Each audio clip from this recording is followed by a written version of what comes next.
Hello mga kumare, it's me, Trixie May, ang kumare ng bayan. So, alam niyo to mga kumare, episode 3 na ng What's in the Box. Anyway, congratulations nga pala sa mga nanalo sa episode 2 ng What's in the Box.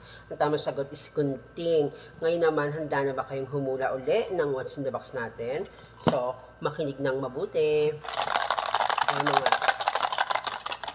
Napapakinggan nyo ba? Ayan.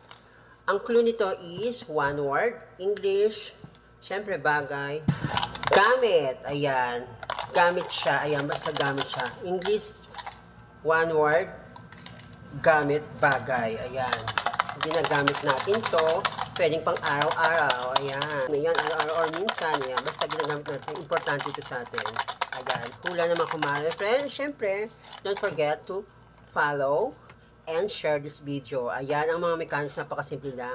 Ipa-follow nyo lang ako, kailangan follow. Kailangan nakashare sa timeline nyo. At syempre, ayan, naka-like. And syempre, yung comment nyo, paano malalaman natin yung sagot. Paano malalaman natin ang panalo kung hindi kayo magko-comment. O mga kumare, let's go na. Bye! What's in the bag?